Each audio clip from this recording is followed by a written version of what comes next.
Kia ora tātou. I am here today talking to Karen, and actually, Karen, if I'm greeting you, I should say Bula Vinaka, shouldn't I?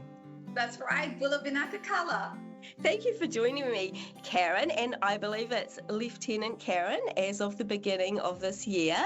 Karen's come to talk to us today about just to give us a snippet of her life as a leader in the Salvation Army, and in this journey that we're going on in the lead up to International Women's Day, I just thought it would be neat to highlight different women and different kind of leadership roles around our territory. So Karen, we're really grateful to have you join us. So would you like to tell us where you are and tell us what you do, please?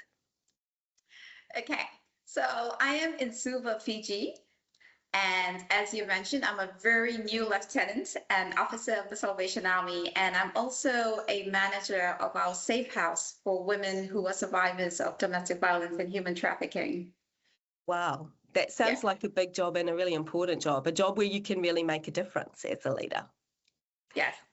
Would you like to tell us a little bit more then about what you do, perhaps in that role or in any others? Tell us about what leadership looks like for you personally. So I believe I played two leadership roles. The first one I play is as a single parent. So that is the first place that I lead is my home and my family. And the second one is being a leader in my ministry here at the Safe House. And I believe that good leadership really is the first point is vision, is knowing where we're going. Where am I going? Where's the people that I'm leading? Where are we going? What's the bigger picture? Also having a conviction that this is what God has called me to do right now. And then leading with passion. Passion is, to me, is the big thing, is going all out. I'm here to serve, so I do it with all of me. And inspiring people, especially my daughters and the women that I lead to do better, to be better. And really to live in the freedom that Christ gives us and to influence people through relationship building. So to me, that's leadership, is having the bigger picture and then narrowing it down right to the people that we're serving so that they're going in the same direction and they're growing as well.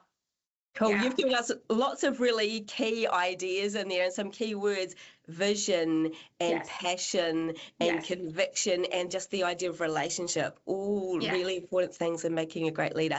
I love too, though, that you've mentioned you've got your position, you've got your role that you do that has the title that comes with it, but leadership looks different for everybody, and sometimes the most influential place that we have of leadership is not where we have a title. It's in our very own homes, isn't it? With those people who know us the best and they know us, and our best and our worst. But that's your first place of leadership. That's a cool thought to take away. So leadership can have challenges. Yes. Can you share with us maybe an area of leadership that you find hard? Perhaps it's an area you need to work on yourself? For me, it is balancing my two roles of leadership. It's really balancing being a mom and leading my family to where my kids need to go. And at the same time, balancing my role as a leader in full-time ministry. And they're both important. And I believe they're both God-given in the same season. And the biggest challenge for me is to hold it up and to balance them both without getting burnt out.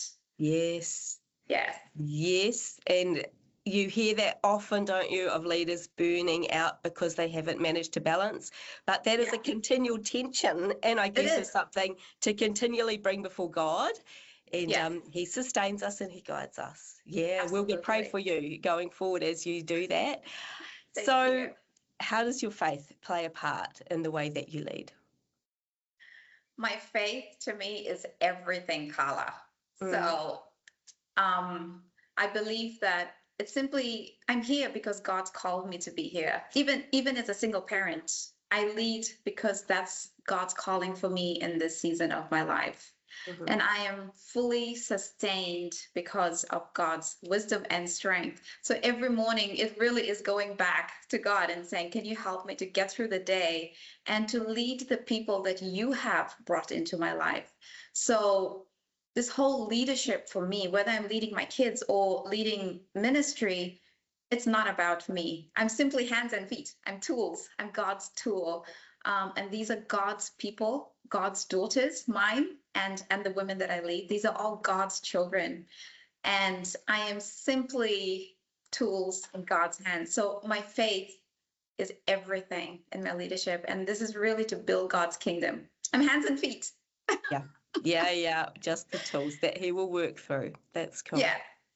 And would you like to finish this off with a word of encouragement, perhaps for leaders out there, or maybe for potential leaders? How would you encourage others? I would say quite often when we are given a place of leadership, we start, especially as women, I'd like to speak to the women. We feel like we're not good enough. We look at other leaders who might be more established, or they've got better skills, or what we believe might be better skills. And we look at ourselves and we're like, no, I can't do this. Who am I to lead? I don't have what it takes. But at the same time, when God calls you to lead, we're not relying on our own strength. So we go back and we say, God, give me the strength, the wisdom, the tools, the people, the resources, everything that I need to be a leader, to lead your people. It'll come from you, God. And I'd like to say Thessalonians 5:24, and it says, he who calls you is faithful, and he will surely do it. So as long as we remember, it's God that calls us to lead. It's God's people that we're leading. And everything we need to lead successfully is going to come from God. Thank you so much for sharing that verse. That reminds me of a saying that I've held on to that says, God does not call the equipped, but he equips the called. And that's just a great little treasure to keep in there, to know that he will give us the strength to do what it is that he has called us to do. So thank you very much for sharing your wisdom, Karen. Thanks everybody for watching. We hope you feel encouraged and empowered today to get out there and be the people that God has called you to be. Ka kite.